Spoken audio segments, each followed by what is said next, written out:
안녕하세요. 대한민국에서 바이오 산업을 가장 쉽게 설명해준다고 자부하는 대협의 멘토 김기동입니다. 자, 오늘은 베트남 시장 진출로 인해서 추가 성장 동력을 확보하고 있는 동아약품에 대해 살펴보도록 할 텐데요. 구체적으로 어떻게 베트남 시장에 진출을 하고 있는지, 그리고 저희가 기대해 볼 수 있는 추가 상승 모멘텀이 어떤 부분들이 있는지를 제가 영상 속에서 자세하게 설명해 드리도록 할 테니까요. 딱 5분만 집중한다고 생각하시고 지켜봐 주시면 정말 감사하겠습니다. 이번 시간에 일단 동아약품의 실적이 나왔기 때문에 23년 실적에 대해서 함께 간단하게 알아보도록 하고요. 그 이후에 동아약품 같은 경우에는 풍부한 유동성으로 인해서 지속적으로 투자를 확대하고 있다고 하는데 여기에 대한 세부적인 내용도 함께 알아보도록 하겠습니다. 그리고 마지막으로 이렇게 베트남 시장을 공략으로 하면서 이 실적 성장성이 기대가 된다고 하는데 구체적으로 베트남 시장의 성장성은 어떨지 저희가 어떤 부분들을 봐야 되는지를 이번 시간에 이런 순서대로 하나하나 중요한 내용들을 한번 풀어가 보도록 할 테니까요. 제 영상 지켜봐 주시면서 혹시나 마음에 드셨다고 하신다면 구독과 좋아요 한 번씩만 눌러주시면 정말 감사하겠습니다. 설명을 드리기에 앞서서 동아약품이 어떤 회사인지 간단하게만 설명을 드리고자 한다면요. 저희가 좀 많이 먹는 저에게 유명한 가스알명수 큐 그리고 후지딘 연구라던가 아니면 판콜 등을 생산하는 국내 최초의 제약회사라고 할 수 있겠고요. 이 신약 개발 관련도 있는데 뭐 항감염제 그리고 항암제라던가 이 호흡기계 등 이렇게 치료제를 개발을 좀 진행을 중이다. 이런 기업이다라고만 간단하게 짚고 넘어가도록 하겠습니다. 이 실적적인 부분을 보시면 계속해서 매출액이 성장을 하고 있는 기업이라고 할 수 있겠습니다. 23년 실적을 보시면 실적은 3,611억 원을 기록을 하면서 전년 대비 6.08% 증가하는 모습을 보여줬고요. 영업이익 같은 경우에는 187억 원을 기록을 하면서 전년 대비 37.24% 좀 줄어든 모습을 보여줬지만 그럼에도 긍정적으로 볼 수 있는 부분은 당기순이익이 282억 원을 기록을 하면서 전년 대비 30.7% 이렇게 큰 폭으로 증가를 했다는 것인데요. 이렇게 실적이 좀 이렇게 나온 이유가 뭐냐라고 한다면 바로 신규 브랜드 출시를 하고 그리고 시장을 확장 등을 위해서 이 판매 촉진비 그리고 광고 선전비가 좀 증가를 하면서 영업이익이 감소한 모습을 보여줬고요. 당기순이익이 좀 증가한 이유가 뭐냐라고 한다면 바로 이 금융자산의 평가 그리고 처분에 따라서 금융에 대한 수익이 증가를 해서 이렇게 당기순이익이 큰 폭으로 증가를 했다라고 볼 수 있겠습니다. 그렇다면 저희가 앞으로 어떤 부분들을 기대를 해봐야 될까요? 이런 부분들을 함께 본다고 하시면 이 동아약품 같은 경우에 계속해서 인수를 하면서 사업을 좀 키워나가고 있는 모습을 보여주고 있다는 것인데요. 이 세부적인 내용을 설명해 드리면 이 동아약품이 작년에 최근 이렇게 셀트리온의 일반 의약품 4종을 좀 인수를 했습니다.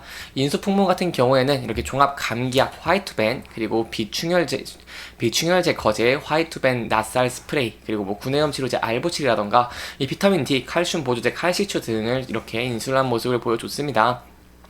이렇게 브랜드를 인수를 함에 따라서 동아약품 같은 경우에는 이렇게 이런 구내염 치료제 시장으로 영역을 확장할 수 있을 것으로 기대를 해볼 수 있겠고요. 이 동아약품은 기존의 액상염 종합 감기약인 이 판콜을 중심으로 일반 감기약 포트폴리오를 확대하겠다는 계획을 가지고 있습니다. 그렇기 때문에 이 부분에서 저희가 기대해 볼 수 있는 부분은 바로 이렇게 일반 의약품 사업 강화를 통해서 이 신성장 동력을 좀 확보를 했다는 것입니다.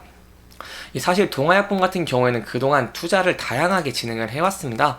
2020년부터 4년간 타범인 신규 수설 투자에 이렇게 900억 원을 투입을 했고요. 이 해외 약국 체인 그리고 반려동물 헬스케어랑 의료기기 디지털 치료대 등 이렇게 많은 곳에 투입을 한 모습을 보여줬습니다. 그래서 이번 셀트리온 이런 OTC 인수권을 합친다고 한다면 이 1,200억 원을 넘어서는 모습을 보여주고 있고요. 이렇게 인수를 함에 따라서 성과도 좀 좋은 모습을 보여주고 있다라고 설명을 드릴 수 있겠습니다. 대표적으로 의료기기가 있는데요. 의료기기 같은 경우에는 2019년에 영원이었던 매출이 2020년에 44억 그리고 21년에 이렇게 201억 원, 22년에 235억 원, 그리고 23년 3분기 누계 기준 185억 원으로 매년 확대가 되고 있는 모습을 보여주고 있습니다. 이렇게 계속해서 투자를 할 수 있는 이유는 바로 동아약품 같은 경우에 유동성이 매우 풍부하다는 것인데요. 최근에 5년만 본다고 하더라도 현금성 자산이 연말 기준 매년 1,000억 원을 상회한 모습을 보여줬고요. 지난해 3분기 말 1,091억 원입니다. 이렇게 큰 폭으로 현금 자산이 있다라는 부분을 기억하시면 좋겠고, 그렇기 때문에 저희가 좀 집중해서 봐야 되는 부분은 이 수년 동안 아까 말씀드린 이런 대규모 투자를 진행한 모습을 보여줬지만 현금성 자산이 유지되고 있기 때문에 이렇게 앞으로도 호실적을 기대해 볼 수 있겠고, 계속해서 투자를 하고 인수를 한다고 한다면 여기에 힘을 입어서 이 주가도 상승할 가능성이 있는 기업이다라고 할 수 있겠습니다. 그리고 동아약품 같은 경우에는 제가 아까 앞서 말씀드린 베트남 시장 공략도 제가 좀 눈여겨서 볼만하다고 할 수 있겠는데요. 이 베트남 시장 같은 경우에 좀 시장이 큽니다. 그렇기 때문에 이 시장을 공략을 하게 된다고 한다면 동아약품의 실적이 폭발적으로 성장할 수 있는 기회가 아닐까라고 볼 수 있겠습니다. 이 동아약품 같은 경우에는 작년 8월에 베트남 약국 체인 운영 기업인 중선 파마를 지분 51% 이렇게 인수 계약을 좀 체결을 했습니다. 이 투자 규모 자체는 391억 원이고요. 중선 파마는 1997년 설립을 해서 베트남 남부 지역 내 140여 개의 약국 체인을 좀 개발하고 운영 중인 기업이기 때문에 이렇게 기업에 투자를 하면서 인수를 했다는 것은 제가 향후 베트남 시장을 공략을 하는데 큰 도움을 줄 수 있겠다라고 볼 수 있겠죠. 따라서 이 제약 같은 경우에는 활명수 그리고 이치나 판골 등 일반 의약품을 베트남 시장에 좀 진출하면서 추진할 계획이고요. 일반 의약품뿐만 아니라 비타민과 홍삼 그리고 요즘 세계적으로 유명한 이런 K 뷰티 상품 판매량이 이런 급증하는 베트남 시장 니즈에 맞춰서 건강기능 식품이랑 화장품 제품 라인 판매도 좀 확장해 나갈 계획입니다. 따라서 활명수와 판콜 같은 이런 생활 밀집형 이 의약품이 베트남 시장에서 성과를 거둔다면 수익은 저희가 크게 늘어날 것을 기대를 해볼 수 있겠고요. 이 베트남 같은 경우 인구가 좀 많기 때문에 이렇게 저희가 앞으로 좋은 실적을 기대해 볼 수 있겠습니다. 인구 같은 경우 현재는 총 인구가 9,885만여 명으로 1억 명 돌파를 좀 앞두고 있고요. 2019년 베트남 제약시장 규모 자체도 하나로 8조 4천억 원에서 급성장을 해오면서 2026년에는 20조 7,800억 원으로 큰 폭으로 성장을 할 것을 기대를 하고 있기 때문에 여기 베트남 시장을 진출을 하면서 동아 약품이 더 좋은 실적을 낼 수 있을지 이런 부분들 저희와 함께 다음 영상에서도 계속해서 설명해 드리도록 할 테니까요. 제 영상 지켜봐 주시면서 구독과 좋아요 한 번씩만 부탁드리도록 하겠습니다. 이렇게 동아약품 같은 경우 앞으로 굉장히 긍정적인 면들이 좀 많다고 할 수 있는데 주가 같은 경우로 본다고 하시면 현재 횡보를 하고 있는 모습을 보여주고 있습니다. 그렇기 때문에 저희가 앞으로 지켜봐야 되는 부분은 바로 계속해서 투자 인수 확대를 한 투자를 한 이런 제품들이 좋은 실적을 낼 수 있을지 지켜보는 것이 중요할 것 같고요. 그 다음으로 이렇게 인구가 좀 많은 베트남 시장을 공략할 수 있을지 이런 부분을 함께 지켜보시는 게 좋을 것 같습니다. 이 시장을 잘 공략을 하게 된다고 한다면 당연히 주가가 상승할 수 있는 힘도 받을 수 있겠죠. 하지만 현재는 이 주가가 현재 횡보를 하고 있는 모습을 보여주고 있기 때문에 이 부분에 저희가 대응해야 되는 부분은 바로 이 주가가 만약에 하락을 하게 된다고 한다면 전에 지지를 해주던 9,200원대에서 지지할 수 있을지 여부를 지켜보시는 게 중요할 것 같고요.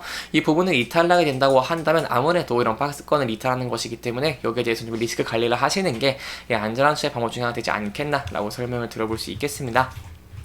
하지만 앞으로 좀 전망을 긍정적으로 기대를 해볼 수 있기 때문에 주가가 상승을 하게 된다고 한다면 저희가 박스권 상단이 11,140원에서 저항을 받을 수 있다는 부분을 기억하시면 좋을 것 같고요. 높은 거래량과 함께 이런 박스권을 돌파할 수 있을지 이런 부분도 저와 함께 지켜보시면 좋을 것 같습니다. 이렇게 이번 영상은 동아약품의 실적적인 부분 그리고 앞으로 기대해 볼 수 있는 추가 상승 모멘텀들을 조금씩 짚어보면서 진행을 했고요. 해당 영상은 개인적인 의견이 많이 들어갔기 때문에 투자자분들의 주관적인 생각과 해당 내용을 토대로 현명한 선택을 하시면 좋을 것 같습니다. 영상 잘 보셨다면 좋아요와 구독 부탁드리면서 오늘 영상 마무리하도록 하겠습니다. 끝까지 시청해주셔서 감사합니다.